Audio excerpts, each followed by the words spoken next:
सबसे पहले आप सबको मेरी प्यार भरी नमस्कार। ओशो जी कहते हैं इंसान के दो मेजर कन्फ्लिक्ट्स हैं, एक तो एक्सटर्नल यानी कि जो बाहर का कन्फ्लिक्ट और एक होता है इंटरनल यानी कि जो अंदर का कन्फ्लिक्ट। बाहर के कन्फ्लिक्ट के लिए इंसान ने साइंस का आविष्कार कर लिया है, साइंस बना ली है और वो साइंस से क्या करना चाहते हैं और वो साइंस से पूरे नेचर पर, कुदरत पर काबू करने की कोशिश कर रहे हैं। और जो दूसरा कन्फ्लिक्ट था वो था हमारे अंदर का, जैसे मैंने बात करी थी इंटरनल कन्फ्लिक्ट। इंटरनल कन्फ्लिक्ट में इंसान ने एक सूडो रिलीजन बना ली है, यानी कि एक ऐसी धार्मिक विचारधारा बना ली है जो एक्चुअल में धार्मिक नहीं है। तो उस विचारधारा से वो अपने आप पर काबू पाना चाहते हैं, यानी कि अपने आप के ऊपर पूरा कंट्रोल रखना चाहते हैं और बाहर साइंस के थ्रू नेचर को दबाना चाहते हैं, नेचर को कंट्रोल करना चाहते हैं। अंदर अपने सो कॉल्ड रिलीजन आइडियोलॉजी के थ्रू वो अपने आप पर काबू पाना चाहते हैं। पर इन दोनों ही कन्फ्लिक्ट से हमें नुकसान ही हो रहा है और बाहर से जितना हम विज्ञान में आगे जा रहे हैं, ओशो जी कहते हैं, तो उसका अंत क्या है? उसका अंत हिरोशिमा और नागासाकी वाला ही है, क्योंकि हम नेचर को एक्सप्लॉइट करते रहते हैं और उनको एक्सप्लॉइट करके जो हमने बॉम्ब्स बनाए तो उनका यूज़ हम वॉर के लिए कर रहे हैं और लोगों को मार रहे हैं, वो बम एक्सप्लोड कर रहे हैं और ये एक दूसरे को ख़त्म कर रहे हैं। तो इसके पीछे का रीज़न क्या है? ऐसा क्यों हो रहा है? क्योंकि हम अंदर से वाइज नहीं हैं, इसलिए जो बाहर से हम साइंस यूज़ कर रहे हैं उस साइंस को यूज़ भी इस कदर कर रहे हैं क्योंकि अंदर से हम वाइज नहीं हैं। बाहर हमने साइंस को बहुत ही ज़्यादा एडवांस कर लिया, बॉम्ब बना लिए। अगर हमें ये पता ही नहीं है कि उन बॉम्ब्स को सही से यूज़ कैसे करना है, या अंदर हमारे आत्मा ही नहीं है कि हमने बाहर जो भी चीज़ बनानी है उनको ढंग से यूज़ करना है, तो हम क्या करेंगे? हम उन चीज़ों को अपने सेल्फिश इंटरेस्ट के लिए यूज़ करेंगे। और ऐसा ही हो रहा है कि बाहर तो हमने साइंस में तो बहुत तरक्की कर ली है, पर अंदर से हमें अपनी आत्मा को ठीक से बनाना नहीं आया, हमें अंदर से अपने आप को सही से इंसान बनाना नहीं आया और जो भी हम बाहर से बना रहे हैं उनका दुरुपयोग ही करते जा रहे हैं, मिसयूज ही करते जा रहे हैं।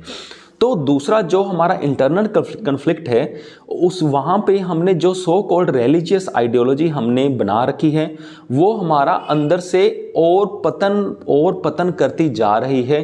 जो हमारी थोड़ी बहुत आत्मा है उसको भी मारती जा रही है, हमने वो भी ढंग से नहीं बनाई। तो आगे ओशो जी कहते हैं कि हम ऐसा क्यों कर रहे हैं? वो हम ऐसा इसलिए कर रहे हैं क्योंकि हम अपने आप को एक्सेप्ट नहीं कर पा रहे। हमें क्या करना होता है? हमें समाज ने जो मोरल रूल्स बना दिया है हमें उनको फॉलो करना होता है। क्योंकि अगर हम उनको फॉलो करते हैं तो समाज हमें कहता है कि हाँ अब तुम सही जा रहे हो, और हमें भी लगता है कि हाँ अब हम सही जा रहे हैं। और जब हम उनको फॉलो नहीं करते तो सारा समाज हमारे अगेंस्ट हो जाता है और हमें लगता है कि हम कोई गलती कर रहे हैं। तो हम समाज की आंखों में बने रहना चाहते हैं, तो हम समाज की आंखों में अच्छे बने रहने के लिए उनके द्वारा बनाई गई रिलीजियस आइडियोलॉजीज और रूल्स को हम फॉलो करते हैं, और जिन रूल्स को फॉलो करते हैं वो ही हमारी अंदर की दुनिया बन जाते हैं। तो हमारा हर एक्शन उनके अकॉर्डिंग ही होता है। तो यानी कि जो हमारी एक्चुअल रिलीजन है, जो सही में स्पिरिचुअलिटी है, वो ख़त्म हो जाती है और हमारे अंदर सिर्फ रूल्स और नियम्स ही भर जाते हैं। तो लाओ त्सु या चुआंग त्सु ये यही कहते हैं कि हमें अपने आप को पहले एक्सेप्ट करना चाहिए, नॉर्मल जो लोगों के नियम हैं इनसे बचना चाहिए, खास करके जो डेंजरस हैं, अगर जिनसे कोई हार्म नहीं होता उनको हम फॉलो कर सकते हैं, पर जो खतरनाक होते हैं उनसे तो हमें बिल्कुल बचना चाहिए। जो हमें स्पिरिचुअल पाथ में आगे बढ़ने में तकलीफ देते हैं उनसे तो खास करके बचना चाहिए। हम जैसे भी हैं वैसे पहले एक्सेप्ट करो, जो नेचर है उनको एक्सेप्ट करो, और जो हमारे अंदर की आवाज़ है, जो सही से हमें लगता है कि हमें करना चाहिए, हमें उस अकॉर्डिंग ही अपने एक्शन करने चाहिए। जैसे कि चुआंग त्सु ने कहा है कि ईजी इज़ द राइट, जो हमें अंदर से आरआई करने के लिए वो हमें करना चाहिए, पर उसमें आप ये पैमाना ला सकते हो कि वो एक्शन किसी का हार्म नहीं करता होना चाहिए। उससे ऐसा ना हो कि वो हम जैसे अगर हम कहें कि हमारे अंदर से तो ये आवाज़ आ रही है कि हम किसी दूसरे की ओर जाएं और उसके एक स्लैप जड़ दें, उसके एक चांटा लगा दें, तो ऐसा बिल्कुल नहीं है। तो वो पहली बात तो ऐसी चीज़ आपके अंदर से आ ही नहीं सकती कि आपने ऐसा करना है। दूसरी बात, अगर आपको फिर भी डाउट हो तो आपने एक पैमाना सेट कर देना है कि जो भी आपकी अंदर की आवाज़ है उसके आगे एक फिल्टर लगा देना है। उस फिल्टर से आपने ये डिसाइड करना है क्या वो लोगों का हार्म करेगी या नहीं करेगी।